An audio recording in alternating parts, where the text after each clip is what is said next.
네, 인천 아시안게임 문제를 논의하기 위한 남북 실무회담이 결렬된 가운데 북한이 오늘 아침 인천 아시안게임에 참가 의사를 밝혔습니다. 바로 김정은 국방위원장이 이와 관련해서 북한의 체육인들이 인천 아시안게임 참가를 통해서 남북 간 화해와 단합에 이바지해야 한다고 강조했습니다. 네, 남북 실무 접촉이 결렬된 상황에서 이런 이야기를 한 이유는 무엇일까요?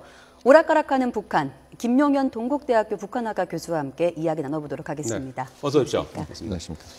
자, 오늘 아침 어제 김정은 제1비서가 자신들의 그 축구 국가대표팀 경기를 관람했다는 보도와 함께 남북관계 개선을 위해과 불신 해소를 하는데 더 중요한 계기가 될 것이다. 하면서 이제 아시안 게임에 이제 참가할 뜻을 강력히 밝혔는데요. 어떻게 보셨습니까? 좀 다시 또 이렇게 좀 북한의 태도 변화가 있는 겁니까? 북한 입장에서는 아시안게임 불참에 대해서 그동안 불참을 언급하는 그런 쪽의 발언들이 그렇게 강하지는 않았습니다. 이번에 김정은 제1위원장이 다시 한번 이제 아시안게임 참가 의지를 밝힌 것은 결국 지금의 실무회담에서 성과가 없었다고 하더라도 앞으로의 회담을 하면서 아시안게임 참가를 하겠다. 그것은 이제 명확하게 다시 한번 밝혔다 이렇게 봐야 될 것 같고요. 또 하나의 측면은 김정은 제1위원장이 좀 통 크게 자신이 아시안게임 참가에 대해서 결정을 한다 이런 모습을 보이면서 자신 이미지를 또 부각시키는 그런 차원에서의 어제 그런 결론을 내리는 이런 모습을 또 보여줬다 이렇게 볼 수도 있습니다. 17일에 실무회담하면서 이제 실무협상이 이제 결렬되지 않았습니까? 그렇습니다. 그러면은 이제 오늘 김정은 제1비서의 이런 발언 때문에 다시 이제 실무회담이 열리게 될 수도 있는 겁니까?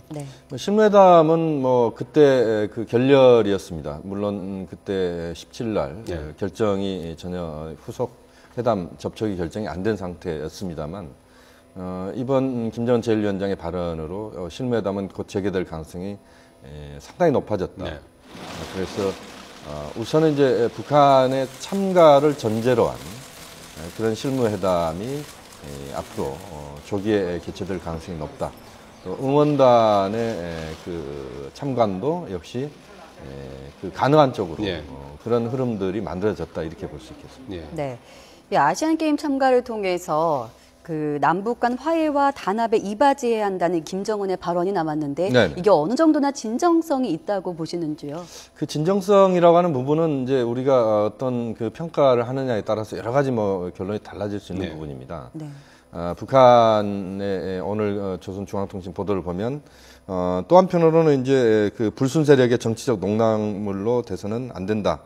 신성한 체육 행사가 이런 쪽에 또 표현들도 나와 있습니다. 그렇게 본다면 김정은 제1위원장의 그런 아시안게임 참가 의지가 확고하다 이것을 내외에 천명하면서 김정은 제1위원장이 상당히 통큰 이미지를 갖고 있다, 또 통큰 지도자다 이것을 강조하는, 과시하는 이런 행보라고 봐야 되기 때문에 북한이 일단은 실무회담이랄지 앞으로 회담 과정에서 좀 더 유연하게 나올 수 있는 그런 흐름들을 또 그런 가능성들을 김정은 제1위원장이 열어놨다 이렇게 볼 수 있겠습니다. 자, 그러면 지난 17일에 결렬됐던 아시안게임 실무협상 얘기를 좀 한번 되짚어 보도록 하겠습니다. 한번 그래픽을 잠깐 보시겠습니다. 북한이 이 책임을 떠밀면서 우리 측에 책임을 떠넘기면서 합리적인 제안을 했다는 내용입니다. 보시면요. 선수단은 350명, 응원단 350명 이렇게 해서 총 700명을 파견하겠다고 밝혔었는데요. 이동 경로를 보면은 선수단은 서해 직항로를 통해 항공편을 통해서 오겠다. 응원단은 경의선 육로로 올 계획이라고 전했습니다.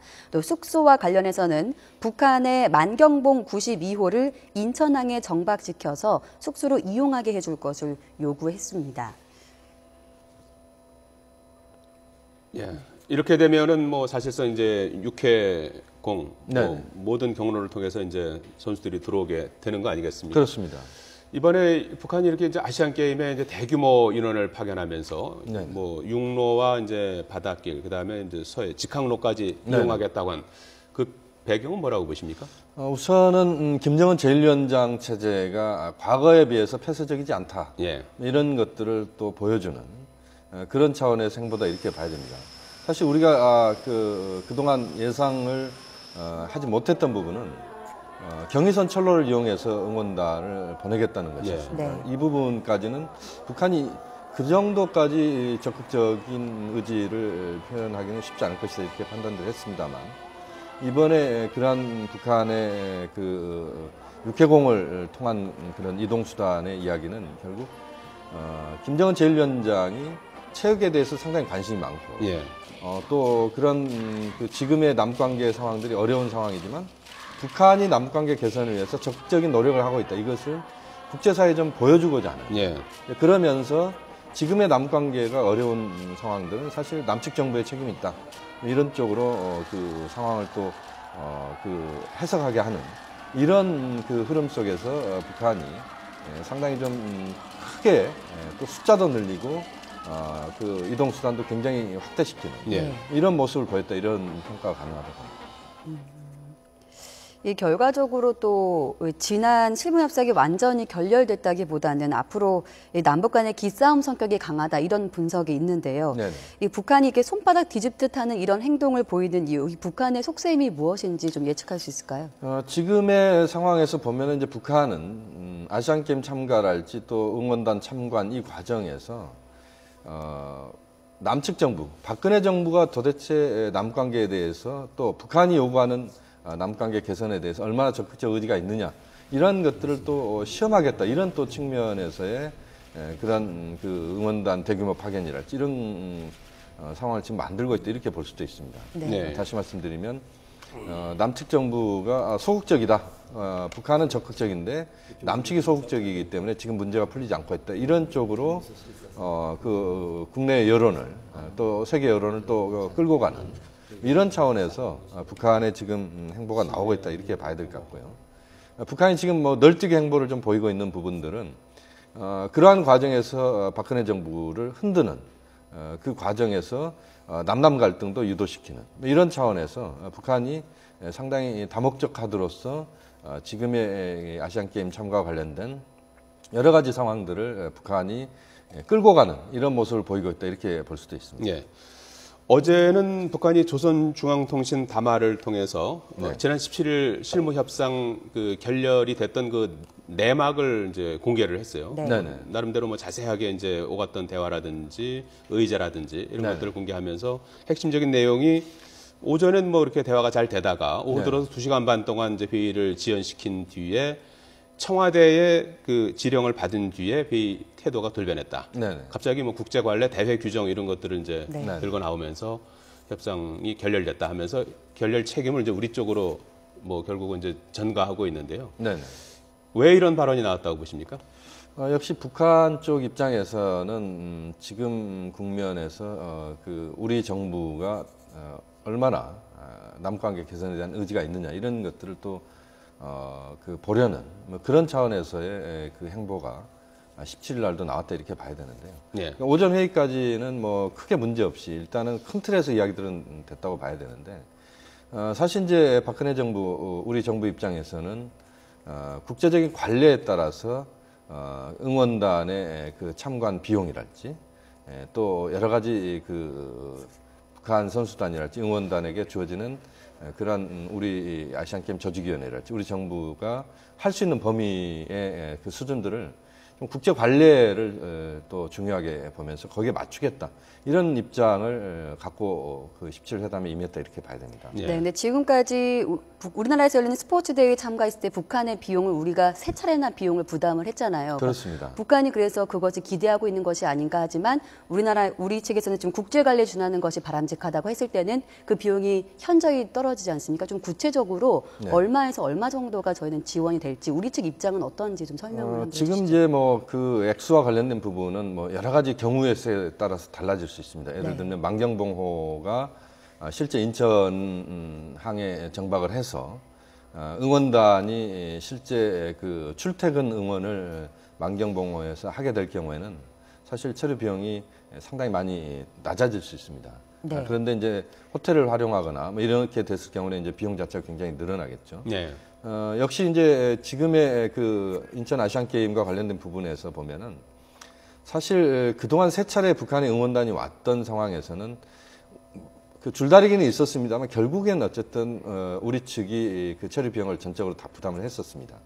네. 그런데 이제 이번 같은 경우는 이제 거기에 대해서 국제 관례를 우리 정부가 그 명확하게 준수하겠다는 입장을 강하게 표명하는 과정에서 이제 북한의 불만들이 이제 나온 것이다. 예. 그러니까 비용 문제 때문에 그런 거군요. 그렇습니다. 지금 700명 오면 한 10억 정도 든다는 것 같아요. 네. 10억 드는데 국제 관례로 치면은 선수단 350명 중에 50명 정도에 대해서만 이제 우리가 지원하도록 되어 있는데 네. 우리 정부가 꼭 뭐 50명 선수단 50명만 딱 지원하겠다 이런 건 아니겠죠?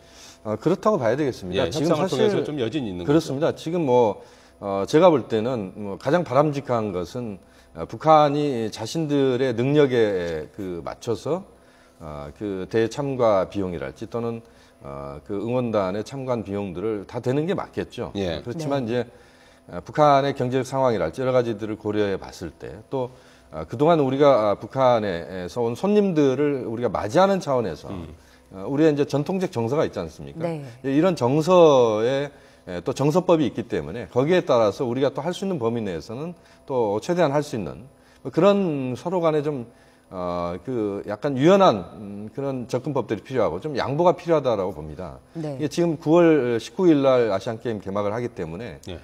지금부터 딱 치면 2달 남은 겁니다. 네. 이 2달 남은 시간들이 그렇게 길지 않다고 보면 실무회담 조기에 열려서 그러한 지금 뭐 국제 관례를 또 계속 따지고 갈 수도 없는 것이고 또 북한이 우리 측의 모든 것들을 또 제공해 달라고 이야기하는 것도 그렇고 뭐 거기에서 중간 접점을 좀 빨리 찾는 것이 좀 바람직하다고 봅니다. 지금 그 북한이 강원 전략을 구사하고 있는 대표적인 게 이제 미사일 도발 아니겠습니까? 최근에 뭐 미사일 쏘는 지점이 점점 이렇게 남쪽으로 내려와서 긴장감을 더해주고 있는데 말이죠. 예, 우선 그래픽으로 잠깐 보시겠습니다. 예. 지난 6월 26일에 강원도 원산에서 사거리 190km의 단거리 발사체 3발을 쏜 것을 시작으로 역시 원산에서 6월 29일에 탄도미사일 2발, 7월 2일에 방사포 2발. 네. 예. 그리고 평산에서 스커드시 탄도미사일을 7월 9일에 발사했고요. 또 개성에서 7월 13일에 스커드시 탄도미사일 2발을 발사했습니다.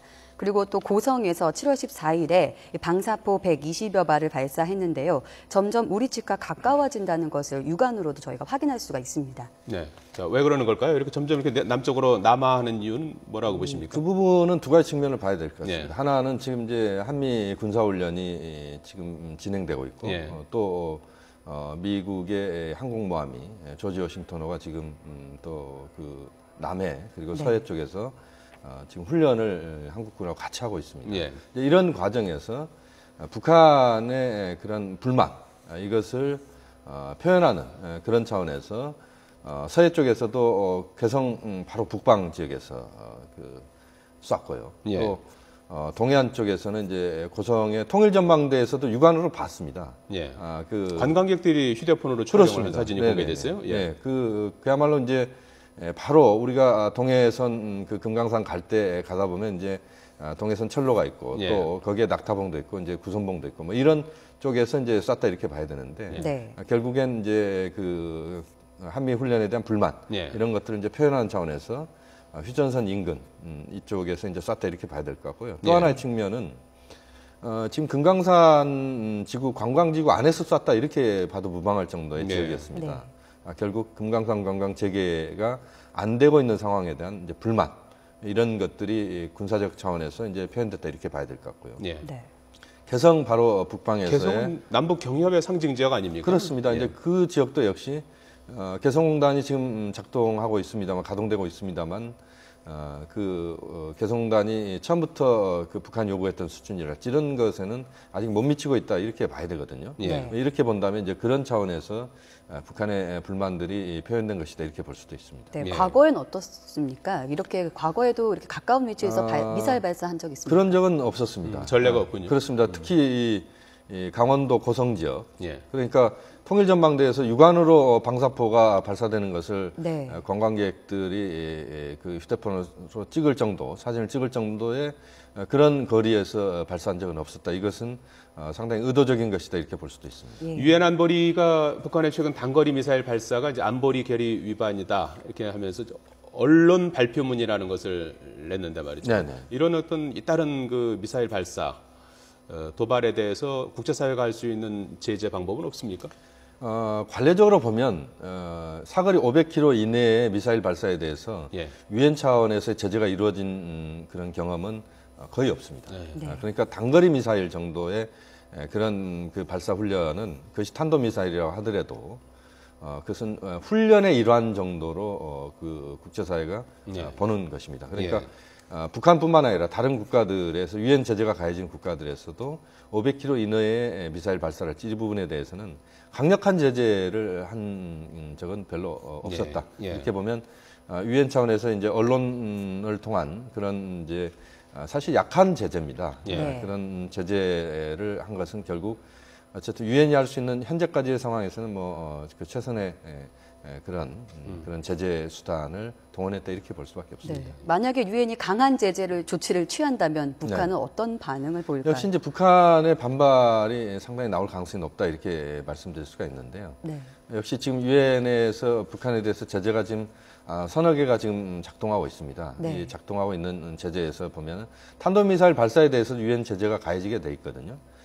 이번에 이제 500km 이내에 탄도미사일 발사가 있었습니다만 사실상 이제 유엔이 제재할 수 있는 범위는 뭐 예를 들어서 북한이 장거리 로켓 발사를 했다 할지 또는 4차 핵실험을 했다 할지 뭐 이렇게 상황이 됐을 때는 그 엄청난 이제 제재의 수위들이 높아간다 이렇게 봐야 되는데 지금의 상황에서는 북한에 대한 유엔의 제재가 그렇게 지금의 수준을 넘어서기는 또 쉽지 않을 것이다 이렇게 봅니다. 다음 달 8월 중순에 한미연합 훈련이죠. 을지 프리덤 가디언 UFG 그렇습니다. 훈련이 예정돼 있지 않습니까? 네네. 뭐 그 훈련을 이제 전후해서 북한의 네네. 또 도발이 뭐 예상된다고 볼 수 있는 건가요? 북한이 이제 고민할 가능성이 높습니다. 예. 왜 그런 고민들이 나올 수밖에 없냐면 예. 8월 15일을 전후로 해서 프란체스코 교황의 방한이 있습니다. 네. 그 시점하고 을지 프리덤 가디언 훈련의 시점이 거의 유사한 비슷한 시점이거든요. 또 9월 19일 아시안 게임이 있고 이런 차원에서 본다면 북한의 반발은 말로서 강하게 나오는 그런 수준이 될 가능성이 높다. 북한이 그 연평도급 무력 시위를 한달지 그런 북한의 그런 고강도 무력 시위는 현재로서는 뭐 그 가능성은 높지 않다. 다만 이제 우리 국방 당국에서 여러 가지 그 상황에 대한 그 가능성에 대해서는 분명한 대비는 해야 된다고 봅니다. 알겠습니다. 김용현 동국대학교 북한학과 교수였습니다. 또 말씀 고맙습니다.